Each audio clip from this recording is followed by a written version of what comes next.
No one knows how or why, but some 4,000 million years ago, the planet Earth came into being. In that time, life has evolved on its surface and beneath its waters and in its skies. And time is running out.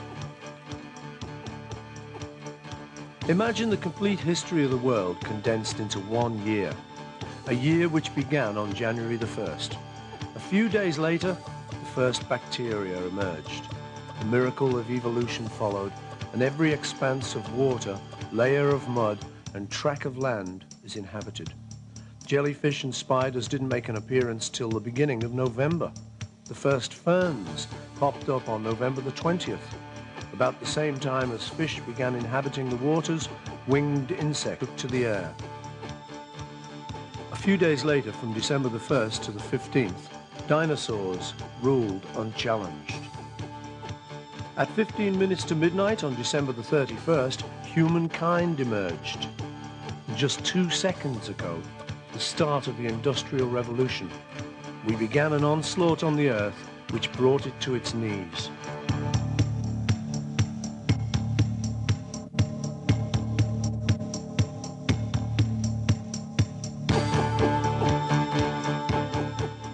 The environment is a finely woven mantle, which is beginning to unravel before our eyes, and meat eating carries much of the blame. We have no physical need to eat meat, yet the world now contains 3 times as many farm animals as humans.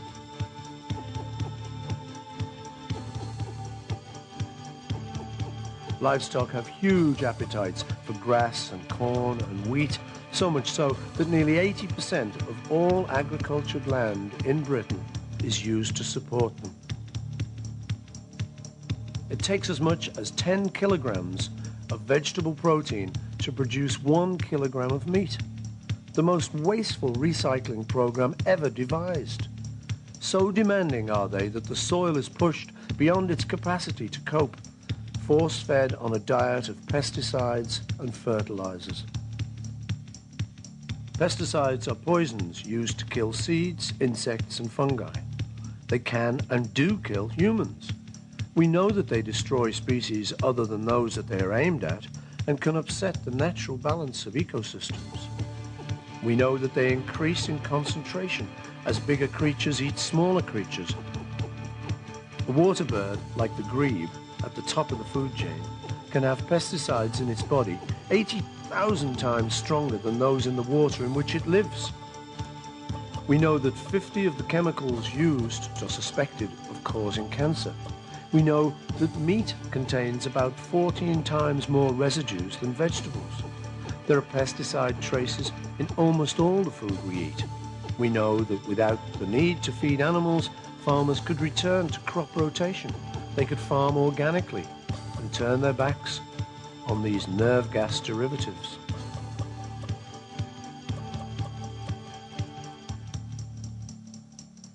Constant demands on the land to produce more crops to feed more animals are unsustainable. These hyped-up production levels can be achieved only temporarily by swamping the soil with expensive nitrogen-based fertilizers. Some nitrogen runs into rivers, spurring the growth of algae, boosting the growth of bacteria and choking all life from the water. Some floods down into underground reservoirs, and yet, if we stop eating animals, the whole population could be fed from just 30% of the land with no need for chemical fertilizers. It would breathe again, regenerate itself, recover its health.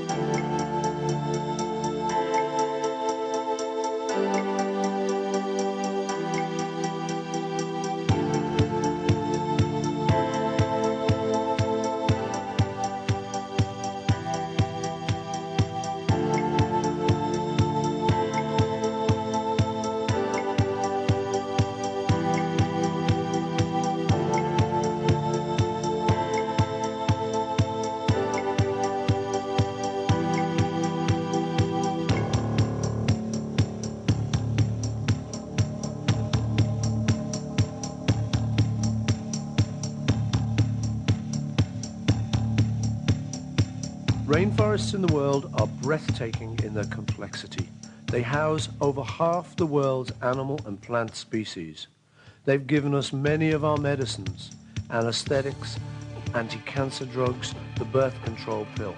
They hold the soil together, absorb rainfall, and new growth feeds on the decay of the old. They produce oxygen and absorb carbon dioxide. They are nature in balance, and our response is to destroy them.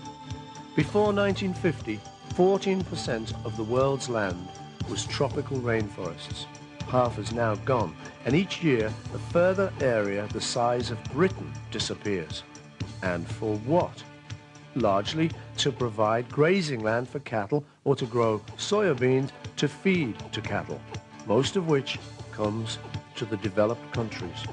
In 7 years or so, the land will be almost lifeless and barren.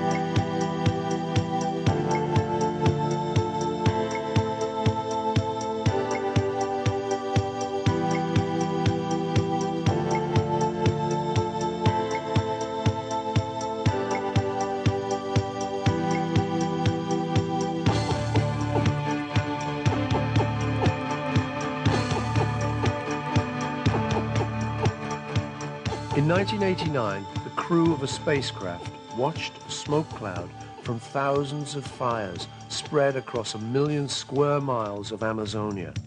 It was rainforest being cleared for cattle ranching. With the burning of vegetation, huge reservoirs of stored carbon dioxide are unlocked, released to float upwards and provide yet more insulation to prevent heat escaping from the earth. When the cattle arrive, each one belches out 60 litres of methane every day, adding another twist to the spiral. Together, burning and belching provide the second largest contribution to the greenhouse effect.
The United States, the world's largest consumer of meat, has lost 1/3 of all its topsoil. Huge areas of the western states can no longer support the agriculture, and the land may well return to buffalo pasture. Underground water supplies are depleted faster than they can be replenished with rain. The soil ceases to provide even grazing, and as they do, they consume more water in new places. Livestock's demand for water is as destructive as its demand for food. In the case of beef grown on irrigated pastures, 12 times as demanding as vegetables. In Britain, nearly a half of all arable land is now at risk of erosion as intensive farming destroys the very structure of the soil.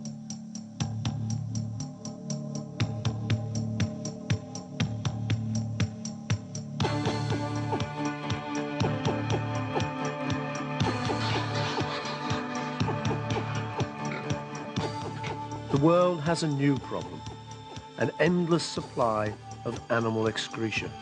stored in slurry form, 100 times more polluting than human waste. It just keeps on accumulating, too prolific to be absorbed by the land. Bacteria turns its ammonia into acid. It evaporates, joins with nitrous oxide from fertilizers, combines with industrial pollution, and forms acid rain. Its legacy is sour, unproductive soil and dead and dying forests, rivers and lakes.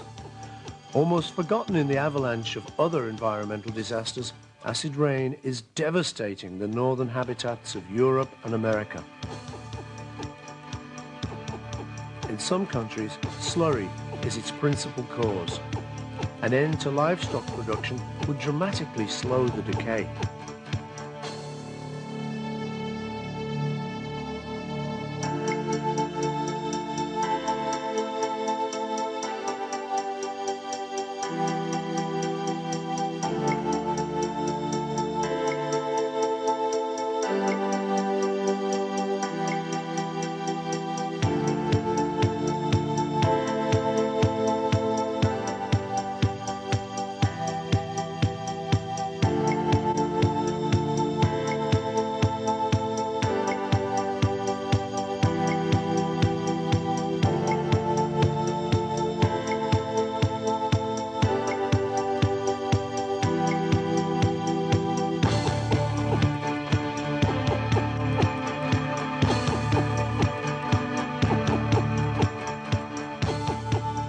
Trawlers and seine netters cross the world's oceans, scooping out increasing numbers of ever smaller fish.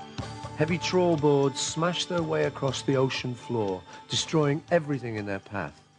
Every year, more countries scramble to join the killing fields of tuna drift netting, and with each net go the lives of more whales and dolphins, rays and seabirds, turtles and sharks.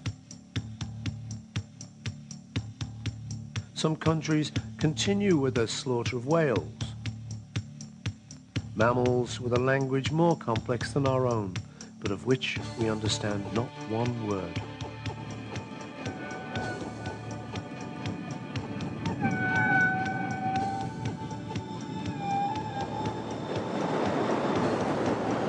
Intensive factory farming has also come to the seas of Europe. It is salmon, mysterious, migratory creatures which are the chosen captives. It is like caging swallows. Crammed into cages, they can only survive with the use of antibiotics and pesticides and are made marketable by coloring their flesh with an additive banned in the USA. And to feed these imprisoned creatures, the seas are trawled for other fish, industrial fish. £5 to produce 1 pound of salmon meat. PCBs are industrial chemicals, some of the most poisonous substances known. These now infect almost the whole of the ocean's food chain.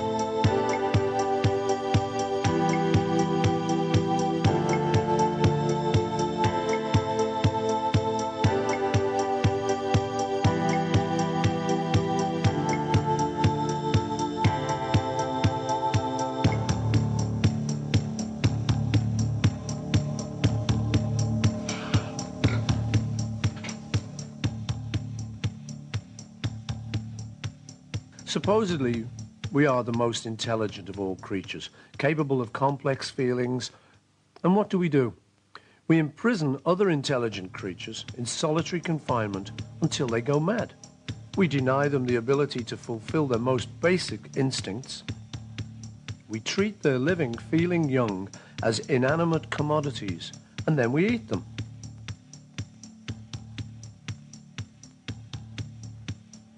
Restlessly wandering fowl are crammed into cages too small to even stretch their wings.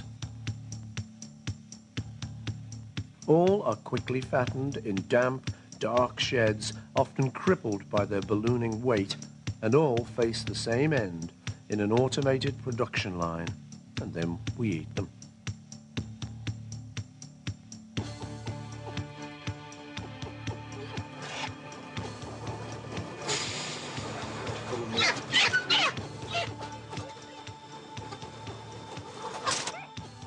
Pain and suffering are relative concepts, we are told. In the pursuit of cheap meat, do not concern yourself, we are told, about the infections that come with cheap meat. Campylobacter, salmonella, mad cow disease, meat to live, we are told, ignoring the heart disease and bowel cancer and other ailments which go hand in hand with eating meat. Profit has no conscience, only a balance sheet. In its name, both animals and people are there to be exploited.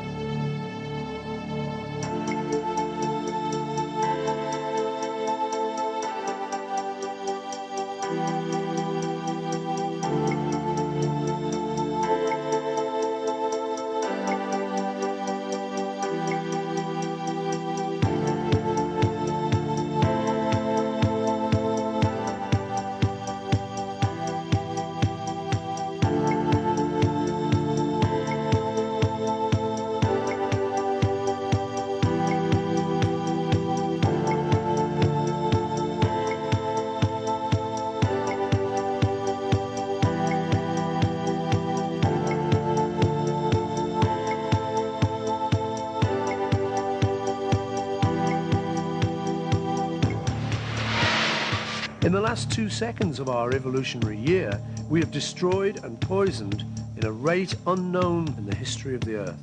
Growth and consumption have caused the problem, yet we are told that even more growth and consumption can cure it.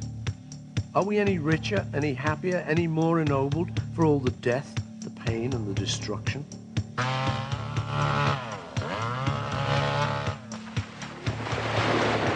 We have bequeathed our children a world which contains less wonder than when we inherited it.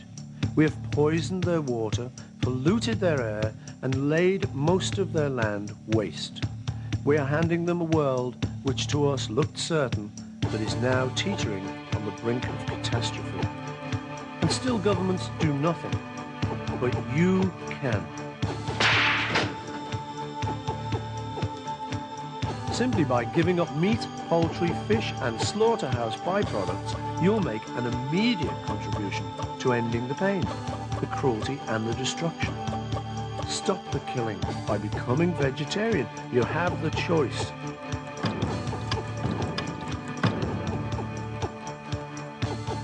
You can help stop the cruelty and destruction today. Join the Vegetarian Society. Join the fight for life.